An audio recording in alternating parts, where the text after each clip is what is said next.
The Nathan, Nat and Shaun podcast.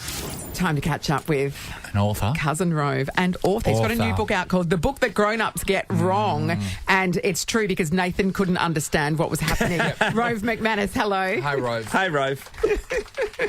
So it's called The Child in the Room? Is that what you're telling me? Well, it's insane, right? So we've got it printed out, everyone. And yes, if you'd like us to send you a PDF so you don't have to buy it, then just hit us up and we'll give you the link. But so it was printed out, and I said to Amy, our producer, Amy, have you printed this out wrong? Because I can't follow it. He got it within the wrong order. And I'm like, no, that's the what thing. it's about. It may have been in the wrong order, sure, but even then it probably wouldn't make much sense for you, Nate. I get that. That's fine. That's fine. Hey, Rove, is this... But yeah, that's the challenge. I issue the challenge to any grown-up, any adult who's listening to this now to buy the book because it's impossible to get through it without getting it wrong. It's never happened, not once. Now, is this your fourth, Rove? Is this your fourth book?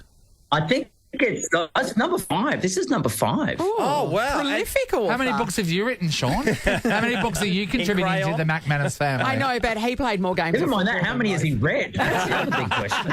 Well, The Outsiders is one of them. I have to tell you, he's coloured in a few. I was a really crap colourer in. Is that a surprise to you? But Rove, he was very good. Did you used to send in stuff to... Was it the Early Bird show that we used to watch?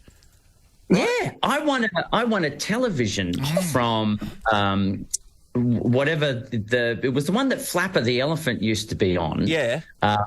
On Channel 9. But yeah, Early Bird show on Channel 7 with Fat Cat as well. Yeah. I used to send stuff in all the time, little drawings of things. Me too, Rove. Because you would know, Shaun, that was the one thing I always used to do was draw. Yeah. Like I was not running around kicking a football or doing anything like that. So I was the one who would sit in my room and do drawing, or we'd go to our grandparents' house at Grandma Mac's place. They would get all the old listings off at the race course. Grandpa Mac would go down to the race course, and when they would write them up on cardboard, at the end of the day, he would collect all the odds for all the races at the end of the day, and he'd go home with his big piles of cardboard, and I would draw on. We'd flip them over and sit on their kitchen floor and do all these drawings, and that was the start of me learning how to draw, really. So we got those cardboards, and I was sticking them together so we could break dance on. Totally different thing.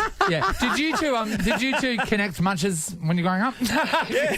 No, we didn't. Nothing It in seems like common. you've got completely different interests. Hang on, wrestling is where it intersects, isn't it? Yes, is it wrestling? it would have to be. Of course, chucking each other battle royals off the bed in the girls' room. Of course, that's how it works. Yeah. So me and Rove made a Wide World of Sports tape. Remember when Wide World of Sports? Me and Rove made a Wide World of Sports tape once, and I believe it might have been funny. I don't know.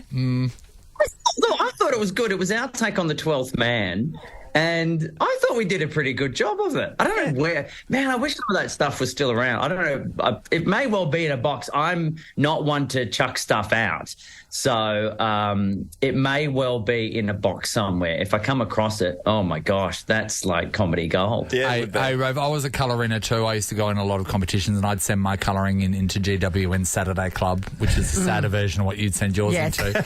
And but Who was your character? Who's the character Duper that you the had? dog, and there was Duper dog. Yeah, and there was a thing called Zach. It was this hand puppet that was in a little itty bitty bin. Remember those little itty bitty bins? Those coloured bins. That everyone, remember those? Yeah. And like it was literally it was the hottest toy at the moment, and it's a plastic bin, and that was Yeah, that's what we had. Yeah, They had a great jingle. How was the jingle? What was the jingle?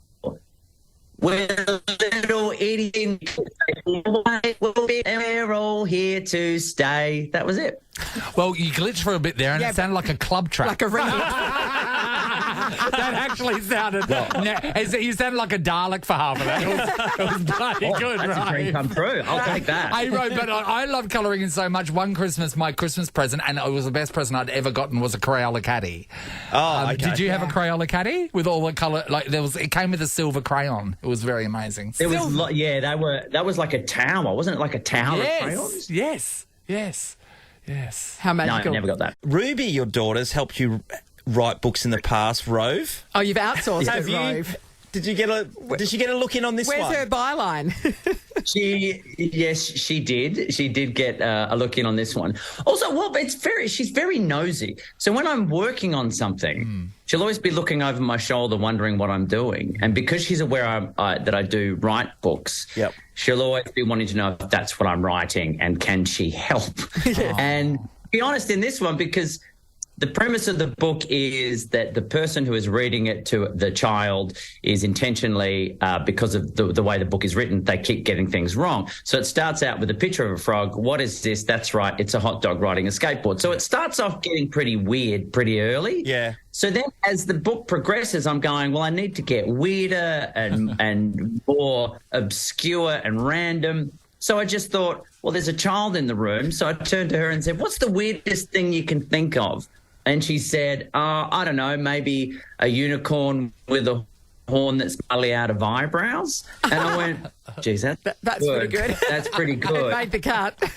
At the very end of the book, I needed to think of one last sort of weird thing, and I felt a lot of pressure because it felt like it was the punchline. And so I wrote about a list of 10 things that it could have been and said to Ruby, hey, if you want to think of some, we'll put them on the list. And I sent them to my publisher and said, You pick which one you want because I can't work out which one I think is best. Sure. And the one she went with was the one that Ruby wrote anyway. Oh, that's awesome. At this point. Oh, that's cool. I've seen on reality shows and like movies and TVs about what happens when someone's got a book deal and where they've got to speak to their publishers. So what are meetings like about a children's book?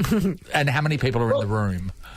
It's pretty simple. Well, it's just me and the publisher. That's it. There's three. I've got two, a publisher and editor, and then there's me. So it's pretty straightforward. Especially with these books, it's really more about that. Like they suggested, keeping the colours pretty simple. There's only like sort of a 3-colour system to it, so it has a Dr. Seuss feel about it. That was their idea.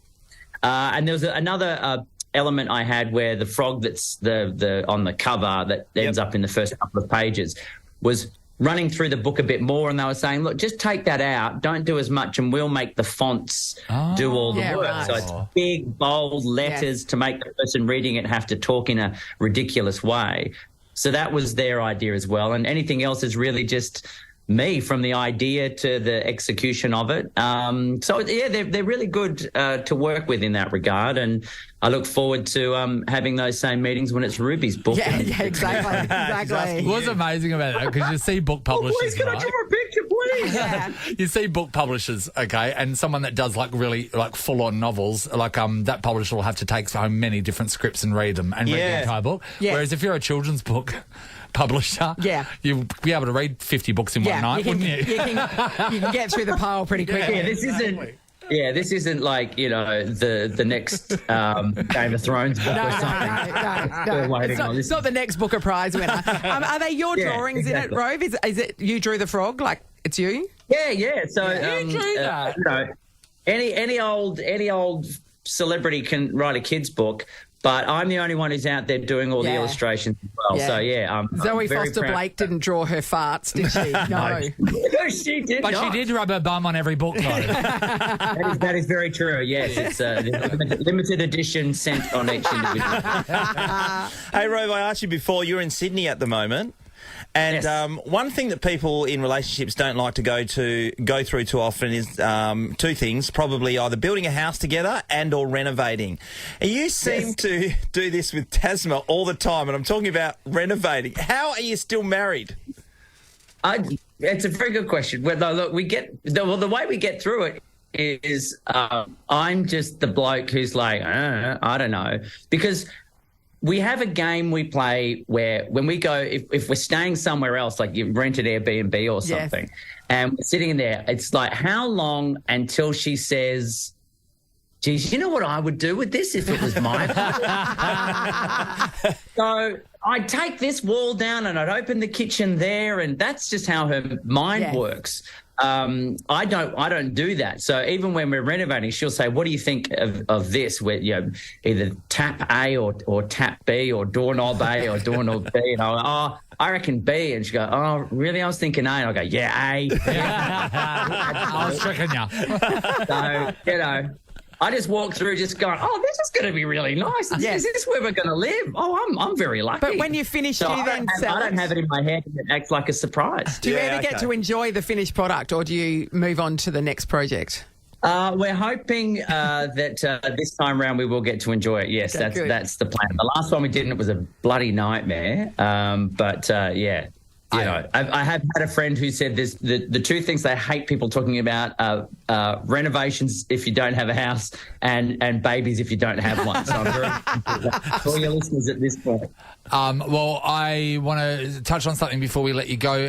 We heard that the Fantail has been discontinued, this week, and people have been losing their minds. And when I was Googling it, I thought I'd just Google Fantail rappers, and I saw one picture, and it was Isla Fisher, and she was so excited because she was a Fantail rapper. So if Isla Fisher's been a Fantail rapper, you must have been a Fantail rapper, haven't you? Who's got two thumbs and has a Fantail rapper? This guy. Yes. Was that a big day? Did they tell you you're a Fantail rapper, or did you discover you're a Fantail rapper? No, they don't actually tell you. And but I've got one. Yes.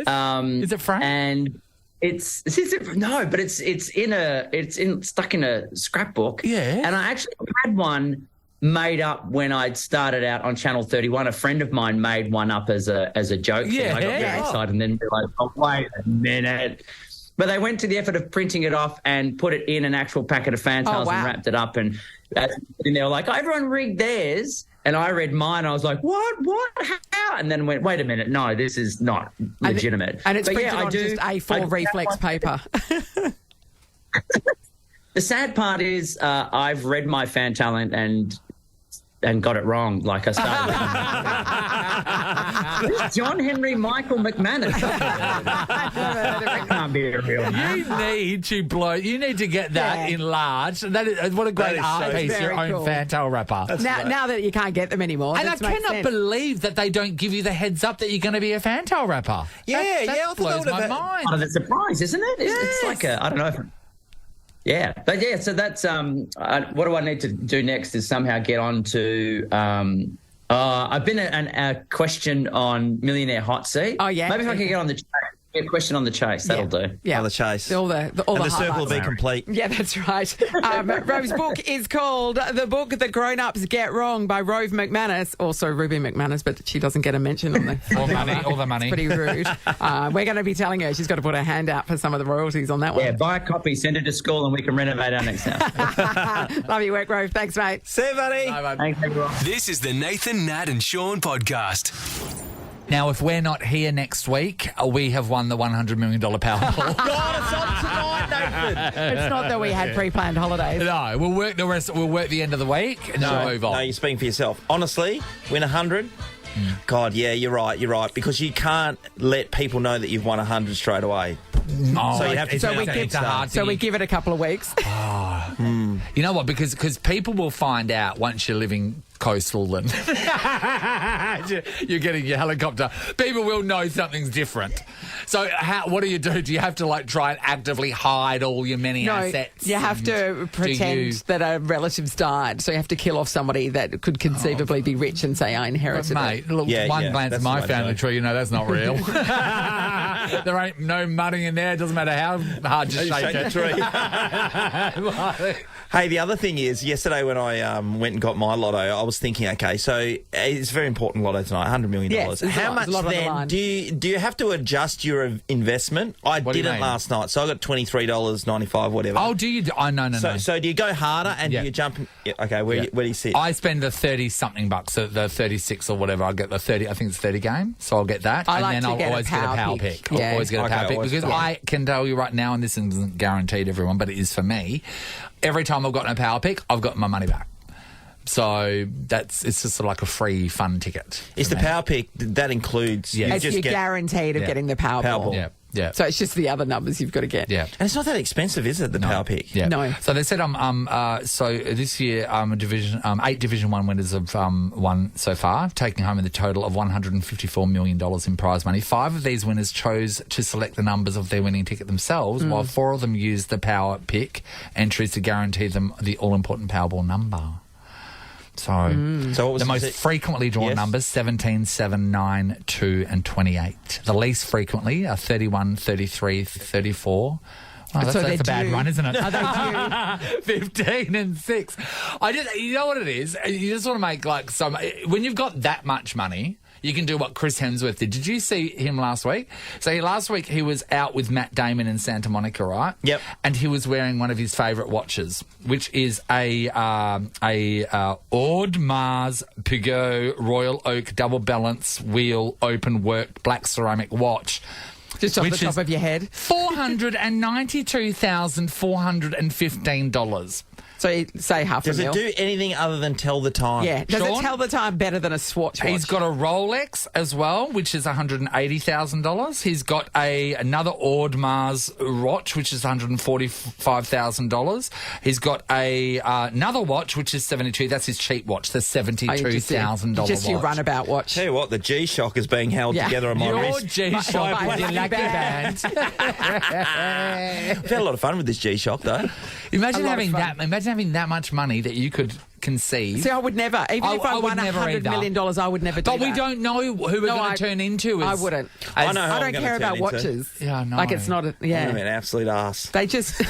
Yeah, I don't care well, about that's not a watches big too. movement, is it? 5 degrees to the left. Nathan, Nat, and Sean is a Nova podcast. For more great comedy shows like this, head to novapodcasts.com.au. Nova.